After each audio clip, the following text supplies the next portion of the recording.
Someone once said, everyone sees the world in a different way, so when someone dies, it is, in a way, the death of an entire world.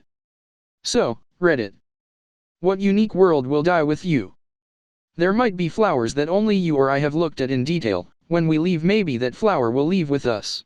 In return, I'd like to get better at painting and recreate the ones that stuck with me, so they can stay. Smiley face. I love the natural world, and I think of this often.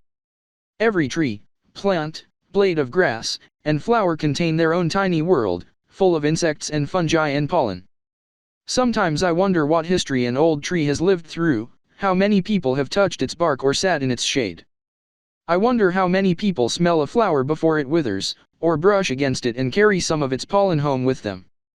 It's all separate and somehow also all the same. I think my experience will die off. Of course, you try to give a lot to your kids, but they will process it in their own way. Also, stories. For me, I have a huge load of stories I was a part of, but also stories that live inside my head. Occasionally I scribble down some ideas, but I never get to completing it.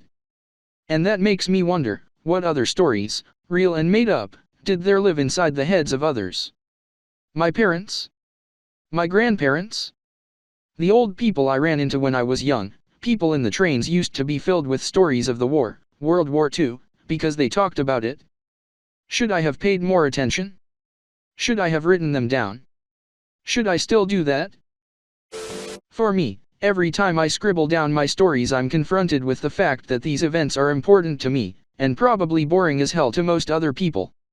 Without having partook in them, there's no real meat on the narrative's bones. I don't have anything overtly unique to say, as one of 7.8 billion. I wish these stories mattered to others. I feel like there's a quintessential humanity to them, to the experiential frame of reference I have cultivated as a product of the narrative I have lived. But I just don't see a way to make my specific narrative matter in any broad fashion.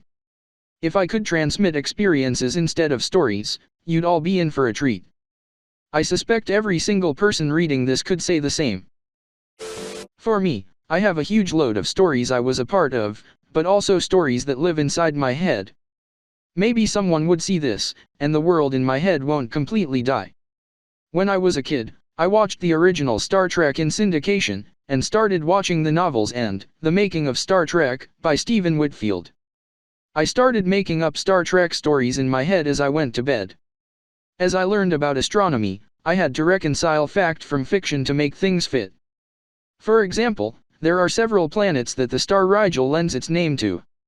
Rigel, Beta Orionis, is too young a star to have inhabited planets, so my reconciliation was that these planets were Class M planets orbiting stars in the Rigel sector.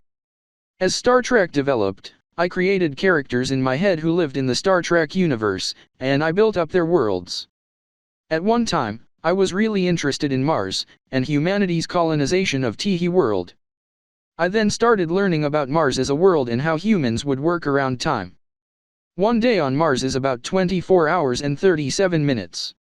Which means it takes 687 Earth days to orbit the Sun, which is the equivalent of nearly 669 Martian days.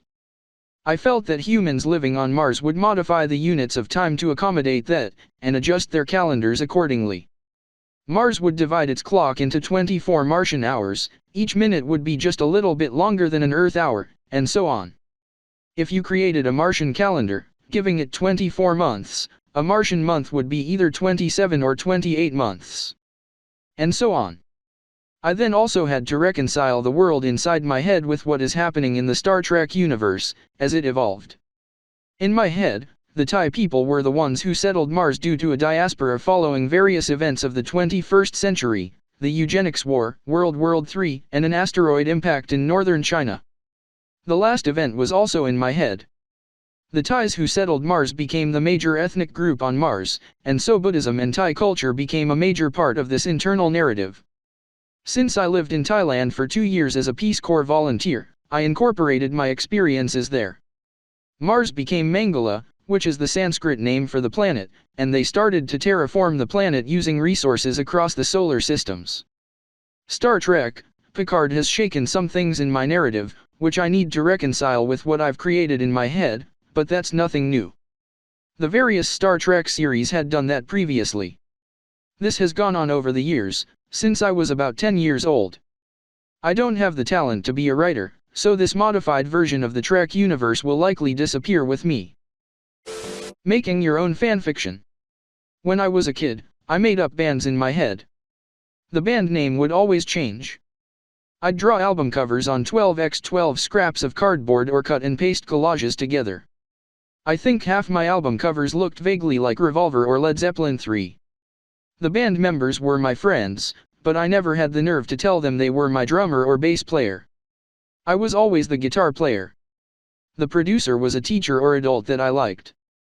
The singer might be a girl I liked or some charismatic half-friend. The song list was whatever songs I liked at the time. I'd agonize over the song sequencing and whether or not the album should have a theme. Sometimes I'd actually write some riffs on an old Tisco Jazzmaster style guitar, highly collectible now but ancient and very unfashionable back then, and record them on cassette. Most of my stuff sounded like a drunk Ace Frehley just fooling around. I had dozens of these albums before my teenage cringe kicked in and I threw them away.